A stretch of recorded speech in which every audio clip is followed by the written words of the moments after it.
So how do we fund our net zero projects? We've identified them, we've worked them all through, said they're a really good idea, but who's going to pay for them? Here are 6 ways you can get your project funded.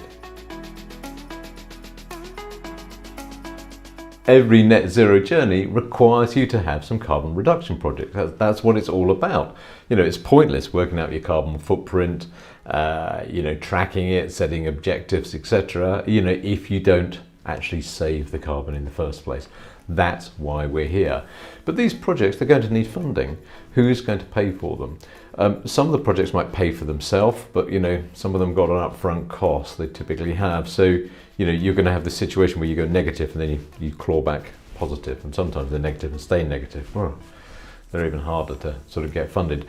But let's have a look at 6 different ways you can think about to get your project funded. I've split them broadly into 2 groups, internal and external. Internal, you can probably guess what that is, but there's a few on the external side that you might not know about. Okay, so let's crack on. So first off, internal. When you look at internal funding, that's basically going to your finance director and saying, I've got a great idea, I'd like to do this, can I have some money? And typically they say, send me a costed, sort of breakdown, a cost analysis, and then we'll put it into the budget for next year. That's a very sort of typical sort of response. When you do that, there's probably 3 things that the finance person will be looking at. First 2 are obvious, the third one's probably not. So, but the first one is, what is the payback period? The simple payback period, the SPP, we call it in the trade. The simple payback period is the cost divided by the saving each year. Okay, so if the project costs £1,000 and you're saving £500 each year, the simple payback period, the SPP, is 2 years. Okay, nice and easy. The next sort of thing they'll think about is what is the lifetime cost, and for that we use a technique called LCCA, life cycle carbon analysis. It really is just the same as the SPP, but you start building in things like, well, how much is it going to take to rip out the old stuff? How much are the maintenance costs going to be? What's the disposal cost at the end of it, etc. You build a few more things into that costing sort of calculation.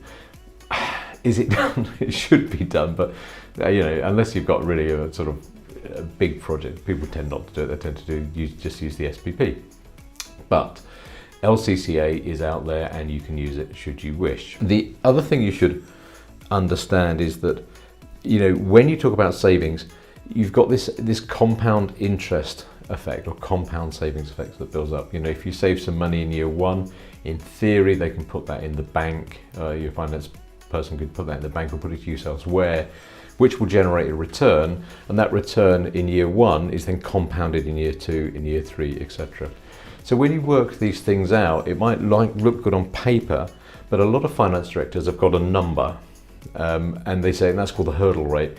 And if the payback, the compound payback, that the finance director is looking at is over his number or her number, then they will go ahead with the project. That number is often called the hurdle rate, and the hurdle rate is, typically the last one I saw was about 14%. So if the payback, the compounded payback was over 14%, then the project gets the go ahead. If it doesn't, it gets blocked. Okay, so it looks good on paper. Most people just use simple payback, and a lot of projects are just common sense, and it's a case of, well, we have to do something. The payback period on this is so low, let's go for it. Whether it's above or beyond 2-year threshold or 3-year threshold, whatever your company has in place. But if the SPP shows it's less than that, we'll do it. Okay, so enough waffling. Let's talk about external sources of funding. There are 5 that I've identified here, 5 groupings, and these are in my book, Net Zero for Business. So if you want a really sort of practical guide on how to save your company carbon, lower your carbon footprint, Net Zero for Business is for you. It's available on Amazon at the moment, and it couples along with a piece of software called Nistic.earth. So just go to Nistic.earth, which is a real sort of simple way of using software to help you on this journey. Okay, so enough of the advertising. The grant stuff is the first port of call for external funding. It used to be more available than it is today, certainly in the UK. There used to be grants for quite a wide range of things, but less so these days. I think the government have just announced grants for heat pumps in the UK, and the transition from gas burning boilers to heat pumps. but I'm not sure they apply to business. And I haven't really seen a lot of success with, my clients actually applying for grants. So have a look. Good luck. Hope it goes really well, but they're difficult. The last big grant that we applied for one of our clients, we applied for about £400,000 or £500,000 worth of funding with the schools improvement program, and we didn't stand a chance. We put a grant application in on day one, and we stayed up till midnight to actually get our grant application in at 1 minute past midnight, which we did for the sort of the 5 schools we were helping to sort of get funded. And we were told afterwards that basically the fund had been entirely spent within the first 24 hours, or £1.1 million of it, £1 billion of it, and it had gone to pre-allocated projects.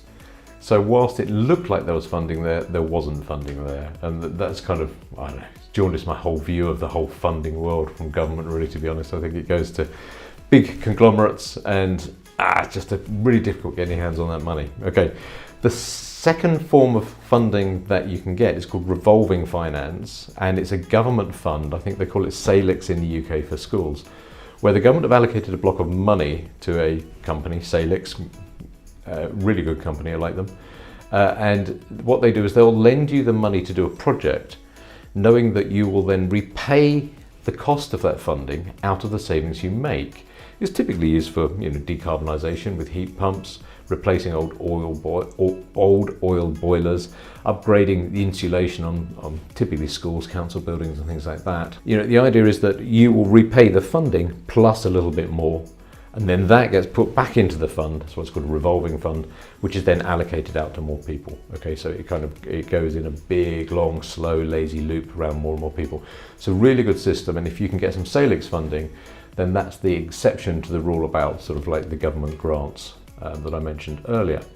The next one down is an external funding source called Power Purchase Agreements, or PPAs. Power Purchase Agreements, or PPAs, are generally used for, to be brutally frank, solar. There may be some wind, probably some wind in fact, but the ones that I've come across are solar. What it is a company will come to you and say, look, you've got that wonderful big field next to your building, you're not using it.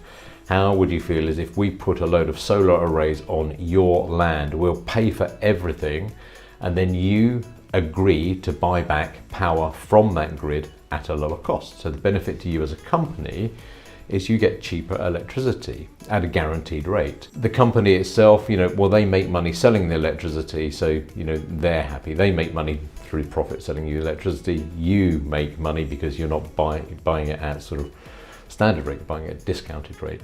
Generally, these PPAs, power purchase agreements, have got a lifetime of quite long, be it 10 years, be it longer than that, and there's a lot of paperwork involved. So if you're going down the PPA route, it's very good, quite like them, but just check the paperwork, there's a lot of it.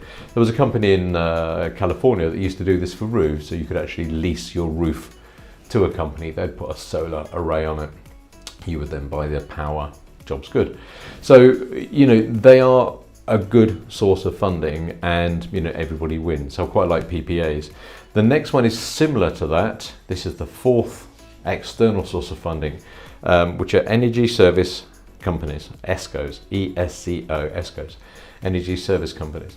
ESCOs are generally a joint venture between you and someone else to do something. Okay, a bit vague, isn't it? But imagine that you form a joint venture with a funding source, a fund of some form, for example, to buy a new CHP, combined heat and power plant. The last one I looked at cost £3 or £4 million, and the funder agreed to pay for it if you agreed to buy the heat that it generated over a long period of time. And if you do the maths, the funder got a really good return on their money. The company involved got, really good discounted rate of energy, which is what they were looking for. Both parties won. When you do these ESCO agreements, and they can be used for things like, combined heat and power is the one that I looked at, but they can be used for anything like solar arrays, they can be used for new wind turbines, whatever it's going to be. But these ESCO companies, There's a lot of paperwork in there. Same for PPAs. So if you're going to go down the ESCO route, set aside some time for legals. You will need a lot of legals, but at the end of the day, win-win, and of course you lower your carbon footprint. ESCOs are out there. They're very popular abroad, less popular in the UK. I don't know why really, they should be more popular, but they're a really good source of funding for larger projects, okay?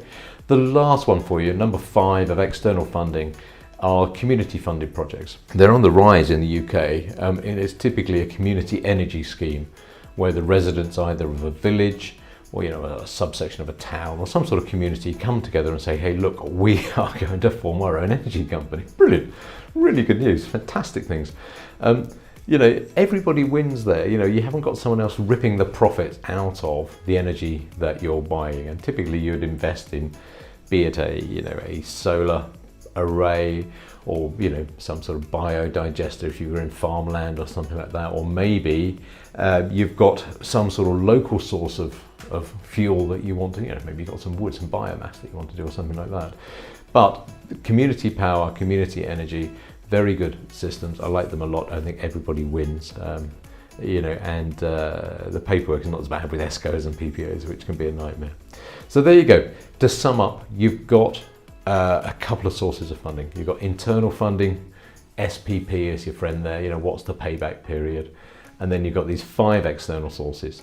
You've got grants, you've got revolving funds, you've got power purchase agreements, you've got ESCOs, and you've got community funding. I hope one of those gets your project funded. It's what we're here for. We're here to reduce the carbon footprint of your company, and you've got to do projects, you've got to get them funded. So I hope that was useful for you, and I'll see you next time.